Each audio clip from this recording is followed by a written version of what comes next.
Salve, salve meu povo! Aqui quem fala é Augusto Gomes. Está começando mais um episódio do nosso podcast Pedra de Esquina, o podcast mais firmeza da internet. Vamos para mais um episódio e hoje trazemos um tutorial, mais um dos nossos tutoriais. Dessa vez um tutorial de como deixar de ser filho da mãe, que você acompanha a partir de agora. Primeiramente, vamos à definição. O que é um filho da mãe ou filho da mãe? Segundo um dicionário online, filho da mãe, pelo popular, é o indivíduo considerado traiçoeiro ou sem caráter.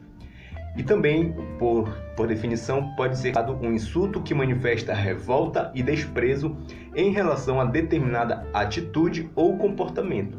Ou seja, pode ser tanto uma qualidade da pessoa ou pode ser uma avaliação daquele comportamento. Então, o filho da mãe, a gente já consegue entender por aí que não é uma coisa muito boa. E já que não é muito bom, a gente tem que deixar de ser isso, né?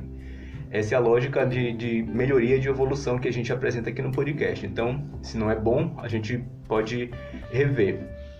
Mas para falar sobre isso, a gente começa falando sobre por que as pessoas não são tão boas, nesse sentido de ter esses defeitos e por que a gente precisa parar de ter esses defeitos. Vamos começar falando sobre um assunto que é meio polêmico, mas eu não vou me aprofundar exatamente nele, porque não cabe a esse podcast, não cabe a esse episódio e eu não tenho todo o aparato de argumento para falar sobre essas coisas assim tão profundamente, que é em relação à essência humana. O homem, ele nasce bom ou mal? É uma pergunta que é muito discutida, não tem uma resposta definitiva, existem teorias, não existe um consenso. Tanto na linhagem teológica, filosófica, histórica, sociológica, existem contradições em relação à essência do homem. Uns dizem que nasce bom e é corrompido de acordo com essa convivência com a sociedade, e outros dizem que nasce mal por conta de outros fatores que já são inerentes à sociedade antes mesmo do indivíduo nascer. Então já tem uma construção, eu não sei exatamente como isso, então por isso mesmo que eu não vou me aprofundar. Então bora lá falar sobre aquilo que eu posso falar de acordo com os meus pequenos conhecimentos. Para falar sobre a origem do homem, a gente pode começar falando sobre o primeiro homem que a gente tem relatos da história, que é o nosso querido Adão. Adão, ele é um homem que não nasceu, ele foi criado por Deus, então a gente acaba percebendo que já tem uma diferença nele. Então, em relação à origem dele, a gente vê que Adão ele não tinha referências anteriores em relação às sociedades. O que ele vai ter de referência vai ser a análise que ele vai fazer do convívio dos animais. Mas em relação à relação social, a gente vê que ele tem uma relação com Deus, que foi quem criou ele. Então a gente vê o relato no livro do Gênesis que Adão ele foi criado por Deus e até determinado momento da vida dele, ele só se relacionava com Deus. E até que Deus percebe a necessidade dele de ter uma companhia, Deus percebeu essa necessidade nele e criou Eva, que foi a companheira de Adão, e a partir de então seriam o casal que daria continuidade à raça humana. E aí o que acontece? Até esse momento, Adão, aparentemente, ele era tranquilo. Ele não tinha manifestação de defeitos, de nada ruim, assim. Ele era tranquilo, ele obedecia à voz de Deus, ele relacionava com Deus, ele sobrevivia bem. E aí, quando Eva chega, eles também continuam seguindo aquele padrão, até o momento em que entra uma terceira pessoa, um terceiro personagem nessa história, que é a serpente. A serpente, ela vai personificar Satanás, mas no sentido da história, a gente percebe que ela é uma personagem que já vem com outra intenção. Ela já tem uma certa sagacidade dentro dela, porque não tinha motivo aparente de benefício próprio para a serpente para ela se intrometer na relação de Adão e Eva com Deus. Mas ela faz isso. Então, a partir do momento em que essa relação ela passa a existir da serpente com o casal, ou mais especificamente com Eva, a gente percebe que elas começam a desandar neste momento. E o que acontece? A gente pode, em termos gerais, dizer que a maldade começa a chegar para Eva, começa a nascer no coração dela. E aí a gente entende, né, que a serpente ela apresenta alguns argumentos, Eva considera alguns deles, até até tenta contra-argumentar, dizendo que Deus tinha falado, mas aí a serpente também contra-argumenta, dizendo que Deus ele estava querendo enganar o casal, porque Deus mesmo sabia que aquilo que ele estava falando não era daquele jeito. E aí, no final das contas, Eva ela cede aos argumentos da serpente e acaba desobedecendo aquilo que Deus havia ordenado para ela, e induzindo também o marido dela, Adão, para esse mesmo vacilo. E o que acontece? Como a serpente ela tem uma personificação de Satanás, e a maldade, teoricamente, ela é apresentada para Adão e Eva a partir dessa relação, vamos falar sobre Satanás. Satanás, ele é um dos seres celestiais, que foi criado por Deus também, assim como Adão, em outra dimensão, né? No caso Adão, ele é um ser humano. E o ser celestial, o Satanás, ele era um ser que, assim como Adão, ele vivia tranquilo, ok.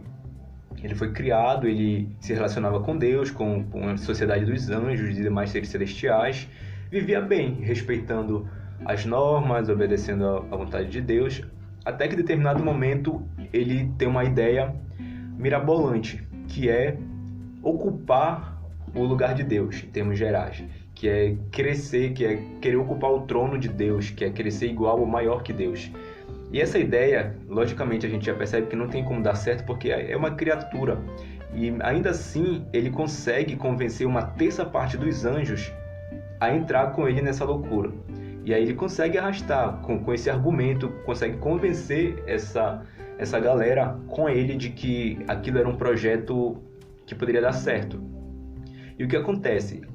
Esse projeto a gente vê na história que não deu certo, também não vou detalhar tanto aqui, porque Satanás ele acaba que Deus ele conhece todas as coisas, né? Como a gente já sabe, Deus ele é onisciente, então o plano de Satanás ele dá errado, e Satanás e a terça parte dos anjos são derribados do céu. E a partir daquele momento eles param de ter aquele convívio com Deus e com o reino celestial. E o que acontece?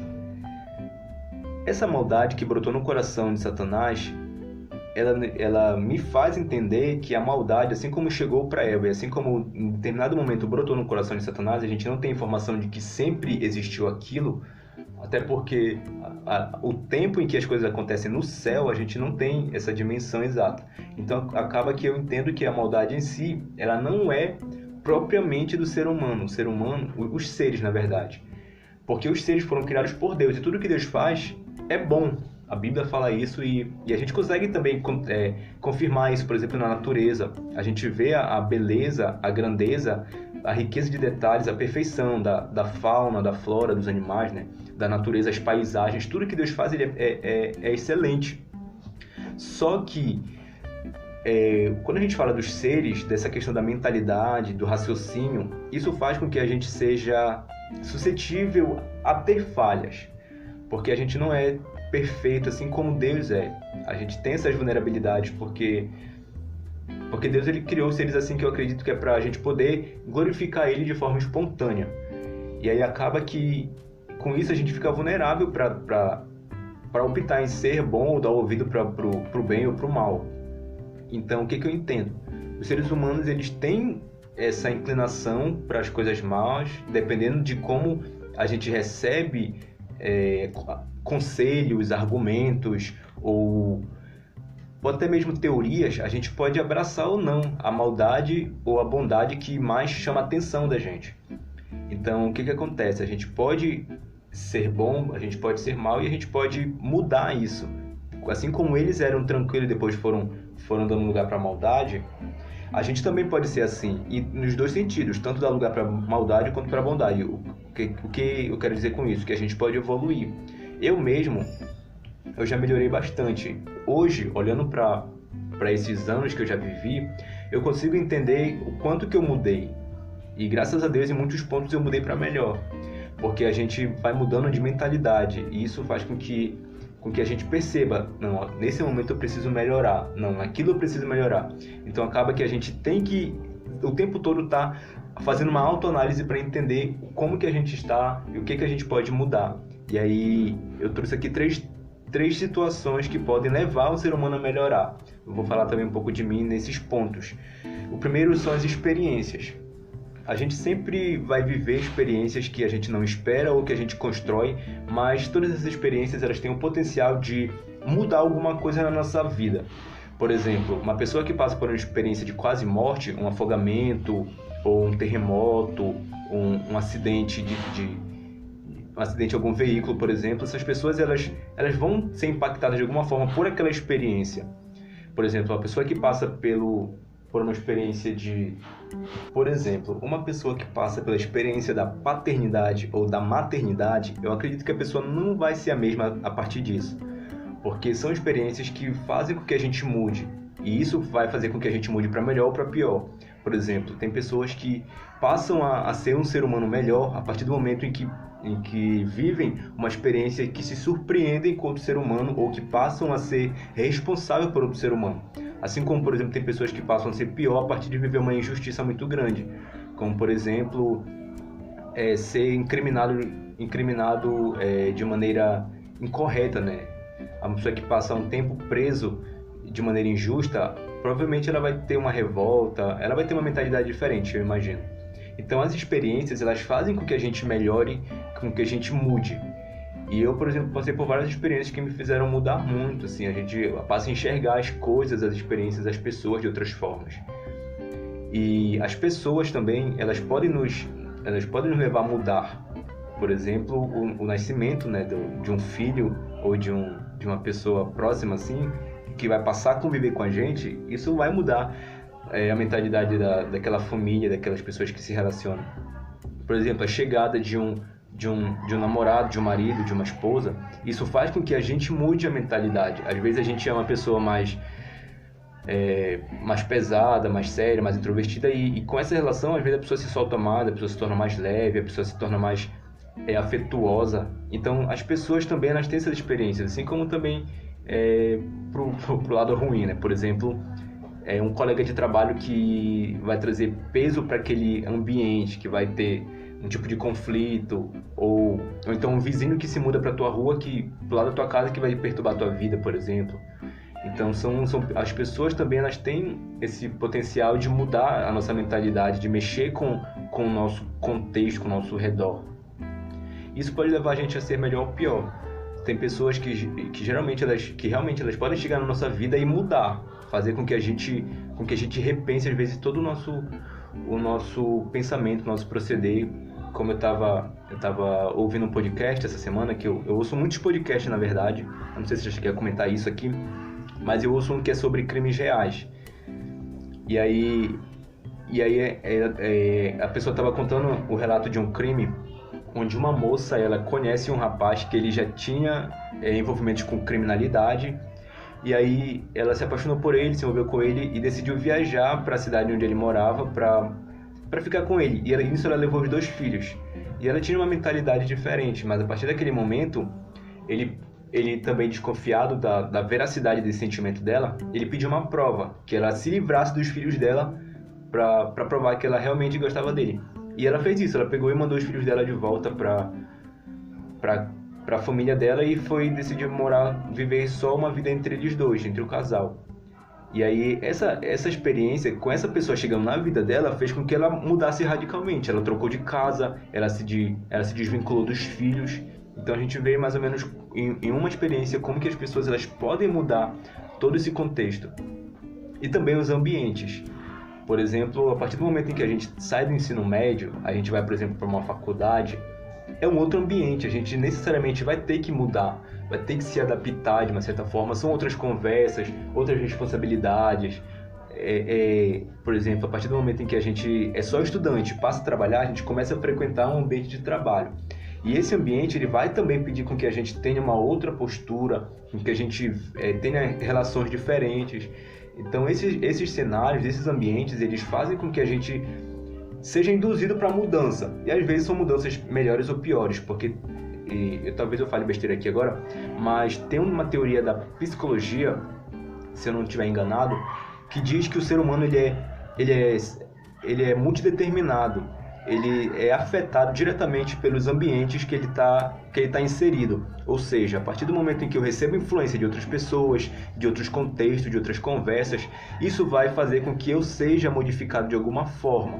Então, essa vulnerabilidade do ser humano, essa maleabilidade que faz com que a gente mude, isso pode levar a gente a mudar para melhor ou mudar para pior. E às vezes a pessoa é tranquila e passa a ser filha da mãe a partir do momento em que convive com outras pessoas, em que passa a viver outras experiências, em que passa a frequentar outros ambientes. E aí quem está ao redor, quem já conhece de antes disso, a pessoa passa a entender, não, essa pessoa não está melhorando, essa pessoa está regredindo, porque ela não fazia isso que socialmente é considerado bom, aceitável, agora ela está começando a ter falhas. Antes ela era pontual, agora ela só se atrasa. Antes ela respeitava, agora ela fica afrontando as autoridades, as pessoas. Então são situações que fazem com que a gente perceba isso. E tem pessoas que realmente elas não decidem melhorar, elas preferem mudar para o que a sociedade considera como pior. E isso realmente acontece. Então tem pessoas que são filhos da mãe e ao perceber isso, ao ser instruído, passam a melhorar, a evoluir, e tem outros que não. Outros que às vezes, por determinados motivos, resolvem chutar o balde, né? E viver uma versão mais punk dela mesma. E o que acontece? Eu tenho percebido essa minha mudança. Isso vem por determinados fatores. Até pela questão da própria experiência que a gente vai ganhando ao longo dos anos, vai amadurecendo, vai tendo outras responsabilidades.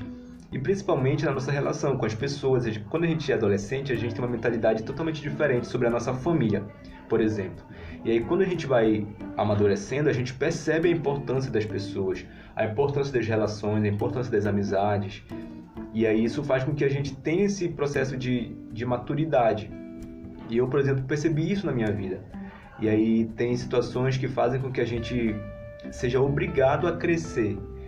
Hoje eu já estou no mercado de trabalho, já estou trabalhando. Hoje eu tenho responsabilidades com a minha casa, assim, que antes eu não tinha. Então é uma mentalidade que eu precisei adaptar. Algumas coisas acontecem de maneira gradual, outras são de uma hora para outra. Tu é obrigado a mudar. E além de mudar, além de melhorar, eu acredito que o principal para o ser humano deixar de ser filho da mãe, no sentido mais geral da palavra, é não apenas a melhoria, mas a transformação. Porque as pessoas podem melhorar, e às vezes as melhorias, as mudanças, elas são pequenas, mas a transformação, ela não tem nem como a gente negar, porque a pessoa foi transformada. E, por exemplo, tem um versículo na Bíblia, que é o que eu vou trazer aqui para embasar esse argumento, que está lá no livro dos Romanos, capítulo 12, na verdade, da carta de Paulo aos Romanos, no capítulo 12, nos versículos primeiros, assim, 1 e 2. Diz assim, Paulo dizendo: rogo-vos, pois, irmãos, pela compaixão de Deus, que apresentei os vossos corpos num sacrifício vivo, santo e agradável a Deus, que é o vosso culto racional. E não vos conformeis com este mundo, mas transformai-vos pela renovação da vossa mente, para que proveis qual é a boa, agradável e perfeita vontade de Deus. Vou repetir só essa frase aqui, que eu acho que é a chave. Não vos conformeis com este mundo, mas transformai-vos pela renovação da vossa mente. Esse processo de que Paulo ele sugere para a galera lá de Roma é justamente porque a sociedade em si ela tem um padrão, ela tem padrões. E muitas das vezes o mundo ele prega coisas que a gente não enxerga dessa forma, mas se a gente for parar para estudar, para analisar, a gente vai perceber que é assim. Por exemplo, o individualismo. A gente tem uma cultura de individualismo muito grande em todo o mundo. Como, por exemplo, para a gente conseguir uma vaga numa universidade ou no mercado de trabalho, a gente precisa concorrer. E a gente precisa vencer todos os concorrentes. E muitas pessoas são capazes de fazer até coisas ilegais para ocupar esses espaços, essas vagas. Então, é uma cultura, por exemplo, que faz com que a gente tenha esse sentimento de individualismo, de vencer primeiro eu, depois o outro. Primeiro a minha vaga, se sobrar para eles, se a repescagem se der para eles, mas eu quero lutar por mim. E aí acaba que essas coisas são pensamentos que o mundo em si ele vai criando. Como, por exemplo, a corrupção. Eu estava até conversando essa semana com os amigos sobre como que a corrupção está inserida em vários contextos da sociedade. Às vezes a gente julga um político que desvia milhões, mas a corrupção está de diversas formas distribuídas assim, nas camadas da sociedade. Até as pessoas que são tão acostumadas com a corrupção que às vezes nem percebem que comete atos corruptíveis. como por exemplo, ter um gato, né, na conta de energia elétrica, ter esse desvio de fatura para não pagar a mensalidade do consumo dela, ou em água, por exemplo. Então as pessoas elas fazem isso sabendo que é errado, sabendo que é ilícito, mas elas fazem e não têm um peso de consciência tão grande, porque a corrupção, as pessoas pesam, mas essa é uma coisa menor, não vai destruir a vida de milhares de pessoas. Mas de qualquer forma, chega a ser corrupção. Então são coisas que às vezes vão sendo naturalizadas e as pessoas elas vão deixando passar e acaba que aquilo se torna natural do convívio. Mas isso são moldes do mundo. E Paulo lhe sugere, não vos conformeis com este mundo, nem aquilo que o mundo prega. Se trair a tua mulher, o teu esposo, tá tudo bem, contanto que a pessoa não descubra. Se tu burlar a tua prova, tá tudo bem, contanto que o professor não descubra. Então são mentalidades, são pensamentos que o mundo ele vai sugerindo. E são falhas de sociedades ou de homens individuais que vão se tornando coletivas, que a gente não pode se amoldar com isso. A gente não pode se conformar com este mundo, mas fazer o quê? Transformar pela renovação da vossa mente, que é justamente buscar não só melhorar, mas transformar para viver, para ser a nossa melhor versão. E a Bíblia em si, ela traz um caminho muito correto de como seria um ser humano ideal, em todos os sentidos, não apenas no mundo espiritual, em relação a entender o propósito de Deus para nós, mas também até mesmo em questões sociais, porque a gente tem vários relatos de situações sociais, de todos os tipos que você pode imaginar. A Bíblia ela traz essas experiências e como que isso se desenrolou. Qual foi as consequências boas e ruins dessas situações. A Bíblia é muito rica em histórias mesmo. E aí acaba que a gente tem esse material. E a gente ainda tem conselhos de muitas pessoas, de reis, de líderes, de pessoas que passaram por dificuldades, que viveram guerras, de pais, de mães, de discipuladores para discípulos, como é esse caso aqui. Paulo está dando conselhos para a galera lá de Roma, para os romanos. Então a gente tem na Bíblia um manual para essa transformação, que a gente também pode encontrar na nossa relação própria com Deus. Porque Deus mesmo, ele tem interesse em ver a gente melhorar, em fazer com que a gente deixe de ser filho da mãe, porque muitas das vezes isso é natural do ser humano, porque a gente tem uma inclinação natural pro pecado, pra maldade. O pecado, ele é a base da maldade do ser humano, porque a partir do momento em que o ser humano entra em contato com o pecado, ou seja, desde sempre, a gente tem essa inclinação para as coisas ruins. E aí a gente precisa do contraponto, precisa da experiência boa, desse contato com o que é bom, para a gente poder ter essa referência. Não, realmente, entre o bem e o mal, eu preciso escolher o que é bem. Só que essa referência e ser instigado para fazer o que é certo, para melhorar, só vem a partir do momento que a gente tem essa referência. E Deus, ele em si, quando a gente se relaciona com ele, ele vai nos mostrando os caminhos por onde a gente vai melhorar, vai deixar de ser um ser humano ruim, né? Porque por nós mesmos, a nossa natureza seria de ser a nossa pior versão. Muitas das vezes a gente só não faz coisas piores ou porque a gente tem receio de como a nossa família vai nos ver, ou porque as leis nos freiam, porque se não fosse a lei, eu tenho certeza que uma galera faria um bocado de coisa que moralmente são consideradas ruins, mas se a lei permitisse, a galera ia fazer. Eu tenho certeza disso porque talvez eu seja uma dessas pessoas. Mas a partir do momento em que a gente tem a nossa mente transformada, essa mente renovada, isso faz com que a gente enxergue as coisas de outras maneiras. Então, independente de como as circunstâncias venham, independente de, por exemplo, se a serpente está te apresentando argumentos que aquilo vai te trazer bagunça para tua mente, mas se tu tiver uma mente renovada, tu vai ter essa clareza de tudo que está ao teu redor. Tu não vai ser uma pessoa vulnerável. Então, e a partir do momento também que a gente tem esse contato com o que é bom, a gente vai fazer essa autoanálise e perceber a partir do que a gente pode mudar, do que a gente pode melhorar. E se a gente realmente é filho da mãe, a gente para de ser, porque isso vai trazer pra gente incentivo. Então é isso que eu quero apresentar hoje, e esse foi o episódio de hoje. Até a próxima!